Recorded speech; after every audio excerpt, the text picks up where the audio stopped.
Registros ocultos. Las cosas que creíamos desterradas están regresando. Cuando comenzó la cuarentena, pensé que la vida no podía empeorar, pero solo hizo falta una semana de calles silenciosas y lotes vacíos para que eso cambiara. La séptima noche, sentado frente a la ventana de mi departamento, mirando al otro lado de la cuadra, vi algo moverse. Al principio, mi interés era ocioso. No había tenido absolutamente nada que hacer en toda la semana. Ya había recorrido internet, visto cada película y jugado cada juego. A solo un par de cuadras del borde de Campos Infinitos, no había nada que hacer. Cuando la diversión se agotó, simplemente me quedaba en la ventana, contemplando el vecindario inmóvil. Una nebulosa sensación de anhelo me mantenía apostado como vigía, esperando cualquier cosa que señalara un cambio. Así que, cuando vi movimiento, esperé. Pasaron 12 minutos hasta que volvió a suceder. Fue rápido, apenas un instante, y lo habría perdido si hubiera tenido algo mejor que hacer. Al verlo por segunda vez, me di cuenta de que probablemente había algo ahí afuera. La curiosidad ociosa se convirtió en interés activo, y desde mi punto de vista en el tercer piso, observé esa intersección en sombras de cercas y aceras durante otros 20 minutos. Curiosamente, no había sutileza en ello. No intentaba esconderse. No entendía qué era al principio, así que traté de darle sentido. ¿Alguien subiendo a un árbol y proyectando una sombra de alguna forma? Definitivamente había un aspecto de dos brazos que se extendían y la silueta de una cabeza, pero la forma en sí no tenía sentido. No había nada entre las farolas azuladas y el suelo que pudiera producir tal impresión, pero no podía estar en lo correcto. El objeto sombrío en el suelo, visto por sus propios méritos, tendría que haber sido un torso sobredimensionado arrastrándose por la acera con dos brazos delgados y larguísimos. No había miedo. Aún no. Yo tenía una visión del mundo y me sentía seguro en ella. Me dije que no lo estaba viendo bien o que alguien estaba gastando una broma. Aún así, estaba fascinado. Me quedé ahí, cautivado, mientras la silueta de un torso se arrastraba por la acera opuesta bajo un cielo nocturno nublado, intermitentemente iluminado por solitarias luces azules de la calle y un horizonte urbano salpicado de destellos. De hecho, sonreí. Esa entidad claramente imposible iba a lo suyo en un mundo que no tenía lugar para ella. Fuera lo que fuera, eso no podía suceder aquí. Lo miré directamente y me negué a creerlo. 2 pisos debajo de mí, la puerta del edificio se abrió, y salió una mujer mexicana que reconocí como inquilina del lugar. Llevaba 2 bolsas pesadas de basura en las manos y caminó torpemente hacia el contenedor en la esquina. Por un momento me indigné de que saliera con tanta naturalidad, pero claro, se nos permitía salir brevemente para cosas necesarias. Solo era una salida para tirar la basura. Ella seguía siendo prisionera como yo. Cuando salió por la reja y giró hacia el contenedor del vecindario, mis ojos regresaron al algo que no podía ser real. Estaba a pocos metros de ella, directamente al otro lado de la calle, oculto entre las sombras que se movían con la brisa. Lo vi girar la cabeza hacia ella. Extendió un brazo anormalmente largo y comenzó a arrastrarse por el asfalto. Si me inclinaba un poco por la ventana, podía ver a mi vecina. Empujó una de las bolsas sobre el borde del contenedor y la dejó caer dentro. Luego se estiró las muñecas y levantó la segunda bolsa. Estaba tardando demasiado y además miraba hacia el lado equivocado. Levanté mi mano débilmente. También hice un sonido extraño, como un "eh". No era real. No quería parecer histérico. ¿Qué pasaría si gritaba algo? Ella se giraría, no vería nada y pensaría que estaba loco. Dejó caer la segunda bolsa en el contenedor, suspiró, se estiró otra vez y se dio la vuelta para regresar. Pero se detuvo. Al igual que yo, se quedó mirando, sin comprender. No eran brazos. Lo que fuera que usaba para arrastrarse, esas extremidades no eran brazos. Una de ellas se enrolló alrededor de su pierna de una manera angular y antinatural. Su grito retumbó, rompiendo en pedazos mi visión del mundo. Como cristales rotos, mis creencias cayeron sobre mis pensamientos y me paralizaron mientras la veía tambalearse hacia atrás. A duras penas evitó su agarre, corrió hasta la reja e introdujo el código. La pequeña luz roja indicó que había marcado mal los números, algo que yo mismo hacía a menudo. Le susurraba palabras de ánimo mientras lo intentaba de nuevo. Rojo otra vez. Mi susurro se convirtió en maldiciones ahogadas mientras esa otra extremidad avanzaba hacia sus pies. Ella probó una vez más. Verde. Abrió la reja, la cerró de golpe tras de sí y corrió gritando hacia la entrada del edificio. Las cabezas comenzaron a asomarse desde las ventanas inferiores, mis vecinos curiosos por el escándalo. Ellos no podían verlo. La reja y la cerca eran demasiado altas para los de los pisos bajos. Yo era el único que realmente comprendía. Los otros vecinos del tercer piso estaban en otra esquina, con las ventanas orientadas a otros lados. No lo sabían. Uno me gritó preguntándome qué ocurría, pero yo solo negué con la cabeza. ¿Cómo podía explicar lo que había visto? Ellos todavía conservaban su viejo mundo y rechazarían cualquier cosa que dijera hasta que lo vieran por sí mismos. Apagué la luz, me envolví en mantas, corrí las cortinas y miré a través de una pequeña rendija. La cosa torso se arrastró más allá del contenedor y se perdió de vista, pero no fue la última sombra que se movió esa noche. Ninguna estaba lo suficientemente cerca como para distinguirlas bien, y todas podrían haber sido producto de mi imaginación electrizada, pero ya no había forma de negar que había algo allá afuera. La humanidad se había retirado de las calles y los valles. Las noticias hablaban de la naturaleza regresando para llenar el vacío, delfines en las playas, lobos caminando entre estacionamientos, pero, al parecer, había más cosas allá afuera en los márgenes del mundo de lo que jamás imaginé en mi ingenua idea de cómo debían ser las cosas. No, no era mi idea. Esa imagen de cómo debía ser el mundo había sido pintada cuidadosamente para mí por otros. ¿Acaso sabía realmente algo? Me encogí en mi habitación, observando la noche oscura y brillante, sin hacer nada. Al fin y al cabo, yo no estaba en peligro. Todavía no. Vivía en el tercer piso, y sin duda me despertarían los gritos mucho antes de que algún riesgo llegara hasta mí. Teníamos cercas, teníamos una reja, teníamos paredes sólidas. Solo teníamos que esperar, me repetía. Pero mis mantas parecían inútiles. La comodidad era una broma. Usaba unos pantalones de chándal que tenía desde hacía 10 años, siempre cómodos, siempre mis favoritos. Ahora esa sensación ya no significaba nada. Mi vida estaba hecha de madera balsa y cinta adhesiva, sin la solidez que yo había asumido con tanta arrogancia. Sacudido hasta el alma, abandoné mi capullo de mantas y empecé a caminar de un lado a otro por mi departamento. Necesitaba algo que detuviera esa sensación de terror que me quemaba los nervios. No podía descansar, no podía dejar de moverme, no podía encontrar equilibrio. Estaba obligado, incluso torturado. En el segundo piso había un salón comunitario y allí habíamos guardado una pila de cajas de comida como muestra de solidaridad. Decidí tomarlas antes de que alguien se diera cuenta de lo que pasaba afuera. Así tendría un plan de respaldo. Si todo se venía abajo, podía atrincherar mi puerta y mi ventana y encerrarme hasta que todo terminara.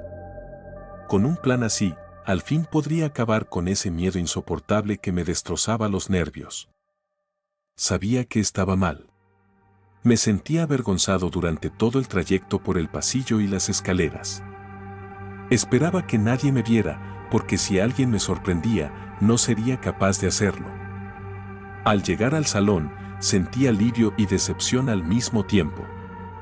Había una docena de personas discutiendo, de pie junto a sus compañeros de departamento o familiares, cada uno en diferentes entradas. Nadie se atrevía a acercarse por la cuarentena, así que gritaban a distancia. A mi izquierda, en una entrada, la mujer mexicana lloraba y explicaba algo rápidamente en español.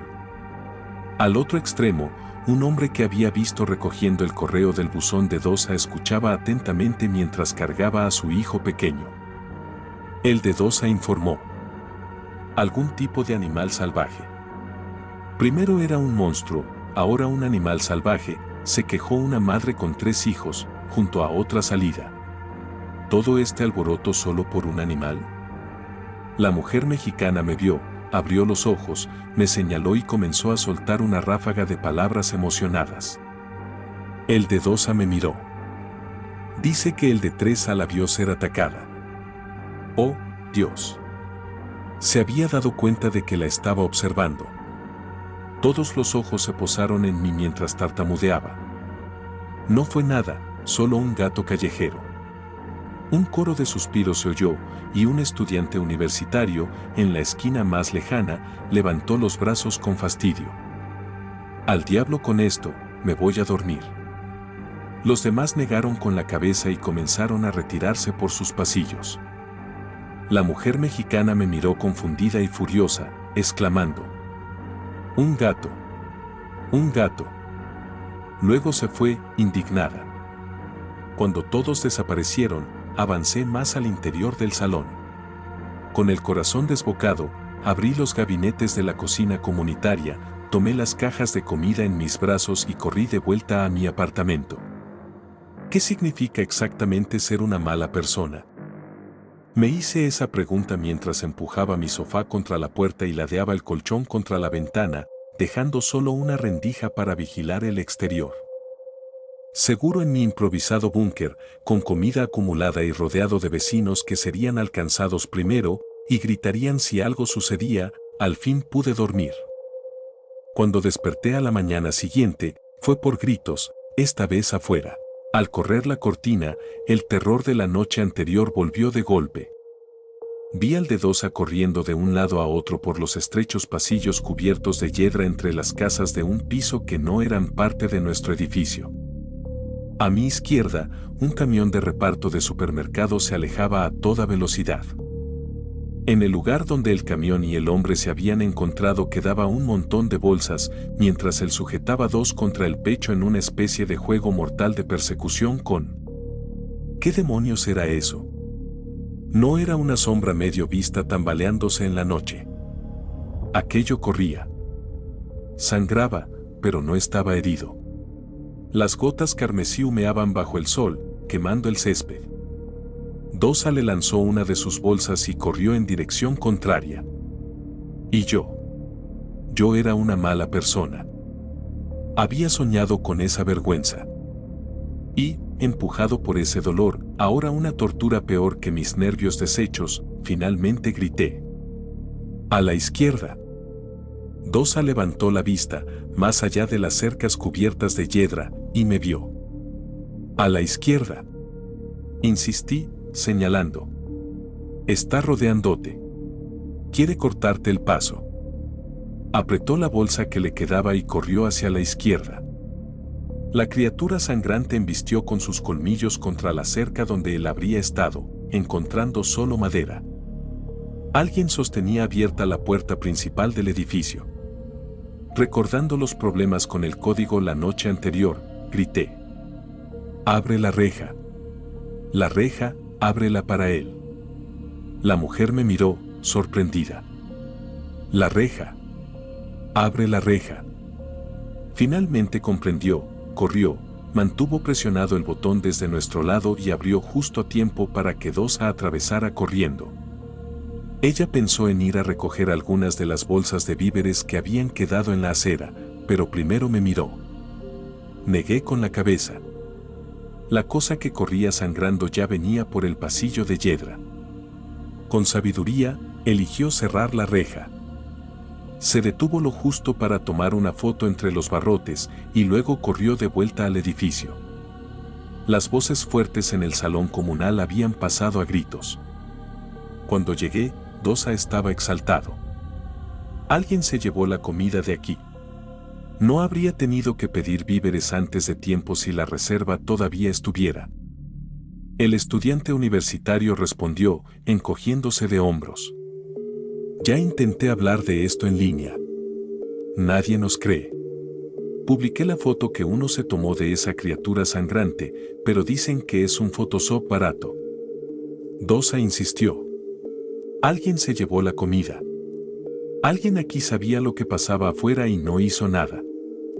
Desde una de las entradas, la mujer mexicana me miraba con ojos entrecerrados. Él se negó a creerla. No, Teresa me ayudó. Tenemos que averiguar quién fue en realidad. Tenso, pero aliviado, pensé en sugerir llamar a la policía, pero deseché la idea. Solo nos traería más problemas, no resolvería nada. La madre soltera con 3 hijos, a la que había oído era la de 2 interrumpió. Ya basta de acusaciones. Estamos a salvo aquí, ¿no? Solo son criaturas raras rondando. Si aguantamos un par de semanas, cuando pidamos víveres, nos cuidamos entre nosotros y estaremos bien. Yo era el único que realmente podía vigilar el vecindario. Apoyé su propuesta para que la ira colectiva no se centrara en mí, pero eso significaba que estaba destinado a ser el vigía permanente. Pero nadie me cuida a mí, dije entonces, como si fuera una genialidad. No podemos entrar a los departamentos de otros sin riesgo de contagiarnos.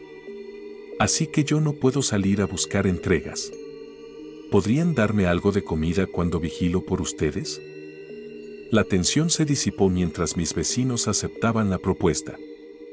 La única que siguió molesta fue la mujer mexicana, que no dejaba de mirarme con desconfianza. Y funcionó.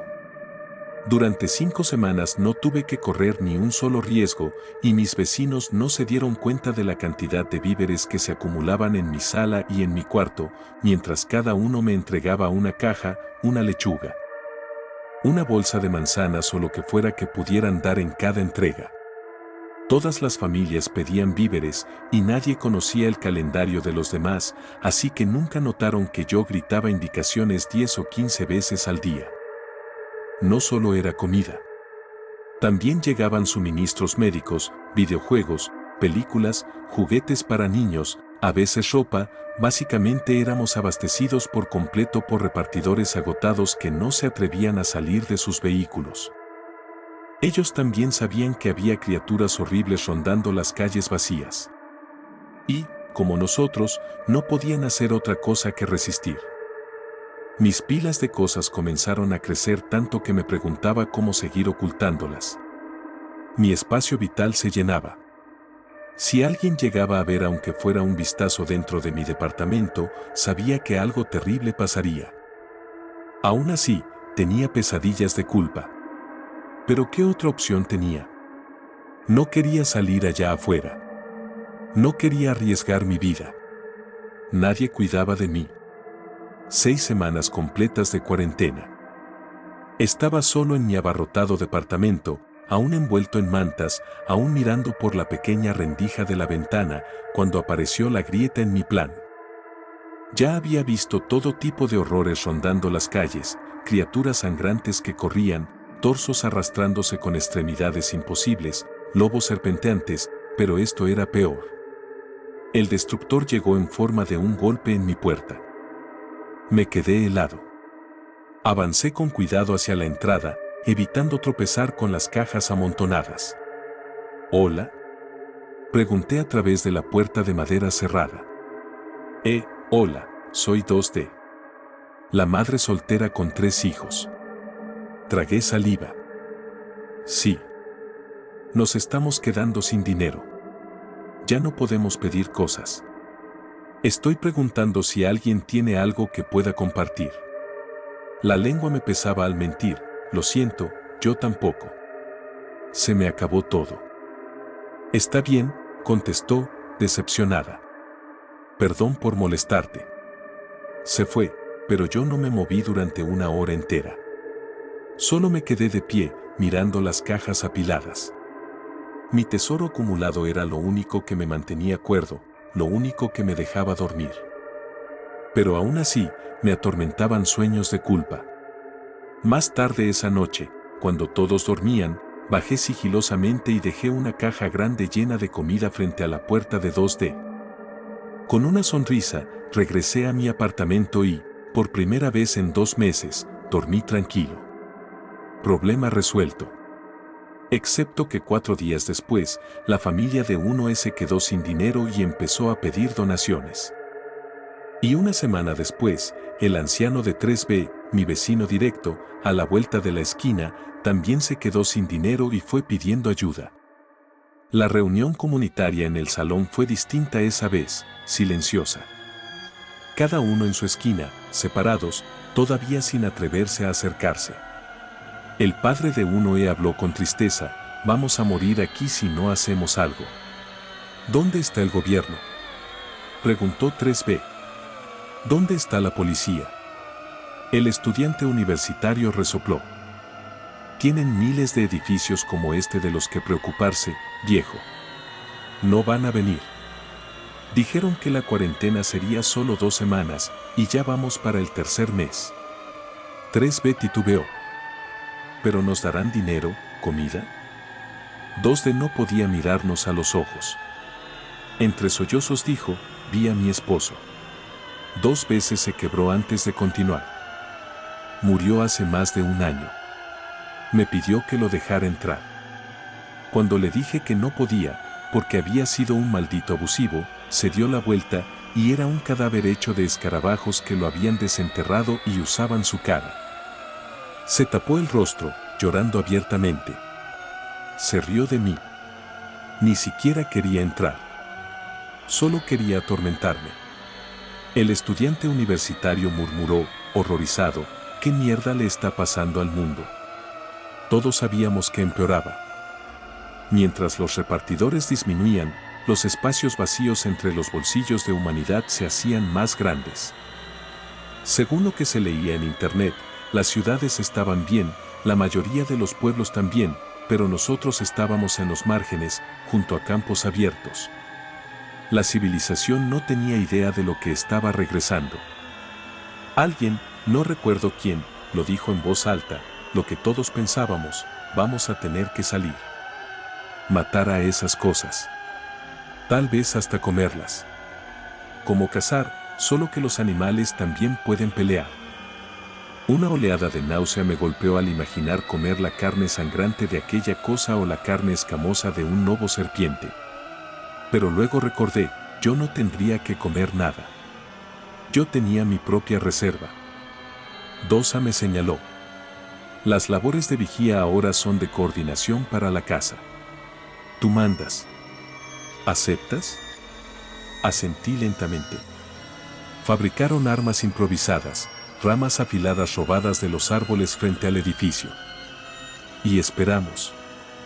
Yo me quedé en mi ventana, vigilando el vecindario. De día, las criaturas más animales aparecían, pero debíamos esperar a alguna que pudiéramos derribar. Ese día vi un oso pardo real, con un parásito horroroso enroscado en su cabeza, y un ave de cuero con una ala rota que arrastraba un pico con dientes de medio metro. Decidí que no eran buenos objetivos. De noche, salían los muertos y las sombras. Vi al podrido de escarabajos de 2D, pero iba en otra dirección. Un par de horas después, el torso arrastrado golpeaba el contenedor de basura como si reviviera aquel primer ataque, pero siguió de largo. Luego apareció una masa de cuerpos fundidos en un solo montón, tan apestoso que tuve que cerrar la ventana antes de vomitar. Pero en la mañana, lo vi. La bestia sangrante caminaba a trompicones por la acera frente a nosotros. Era como un jabalí. Golpeé el vidrio del apartamento de 2A, justo debajo del mío. Esa era la señal.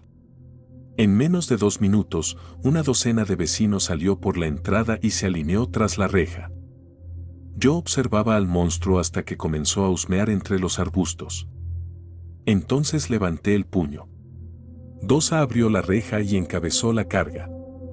Ya no tenía sentido ser sigilosos, así que comencé a gritar órdenes. Cierren los callejones. Los ha visto. Se prepara para embestir. Mis vecinos no eran expertos, igual que yo, así que tardaron casi 20 minutos. Pero finalmente logré dirigirlos hasta acorralarlo. Lo apuñalaron una y otra vez, esparciendo sangre humeante por todas partes, hasta derribarlo al destruir un órgano extraño en su abdomen. Fue nuestro primer momento de esperanza en casi 3 meses. Lo arrastraron dentro, lo subieron por las escaleras y lo llevaron al salón comunal del segundo piso. En la zona de la cocina, los 2 hombres que sabían de carne hicieron el trabajo repugnante de cortarlo y cocinarlo. Tenía que admitirlo, olía como carne. Aunque no quería probarla. Aún así, Dosa me entregó el pedazo más grande cocido. ¿Para mí? ¿Por qué? Su respuesta fue simple. Porque estás al mando, e hiciste algo bueno por nosotros. Mis vecinos se reunieron alrededor de la carne, olvidando por completo la política de distanciamiento que nos había separado tanto tiempo. Ninguno había salido del edificio en 3 meses. Era posible que el virus ni siquiera hubiera llegado a nosotros. Ahora se abrazaban, se daban palmadas y mordían trozos de esa carne desconocida. Yo observaba, con el pedazo más grande en las manos. Yo estaba al mando. ¿Por qué estaba yo al mando? Por casualidad. Cuando me mudé, el departamento 3A era el menos valorado, 2 pisos de escaleras, frente a la calle. Por pura suerte, y sí, un poco de egoísmo, terminé en el lugar correcto al momento en que todo empezó. Y ahora tenía un enorme acopio. Ya no sentía vergüenza. Estaba al mando. Prestaba un servicio valioso. Eso justificaba mi posición y lo que tenía. Ellos no podían sobrevivir sin mí. Pero aún había una amenaza para mi seguridad. Ella. La mujer mexicana. Me miraba fijamente mientras yo sostenía el pedazo de carne más grande. Tomé a Dosa a un lado y susurré. Oye, ¿estás de mi lado, no? Por supuesto, jefe, me respondió en voz baja. ¿Qué pasa? Creo que escuché a esa mujer, me detuve, buscando algo creíble. La vi conspirando con el podrido de escarabajos anoche. Hablaba con él desde su ventana. Creo que debemos sacarla del edificio, o lo dejará entrar. Él miró de reojo. ¿La mexicana? ¿En qué apartamento está? Yo tampoco lo sabía. No estoy seguro. Pero dijiste que la viste desde su ventana, susurró, mirándome fijo. Mierda. Sí. Eso dije. La trampa estaba clara. Sabía que estaba mintiendo. Me preparé para lo peor, que me expulsaran, que robaran mi reserva, que incluso me atravesaran con una de esas lanzas improvisadas. Pero en lugar de eso, se quedó pensando un largo rato y luego dijo: Nos encargaremos de ello, jefe. Y se apartó para hablar en voz baja con otros hombres. ¿Extraño? Tal vez. No probé esa carne desconocida. La dejé caer y subí a mi apartamento, donde comí algo más familiar, protegido en mi refugio. La vista desde mi ventana era la misma, pero se sentía más alta y más oscura.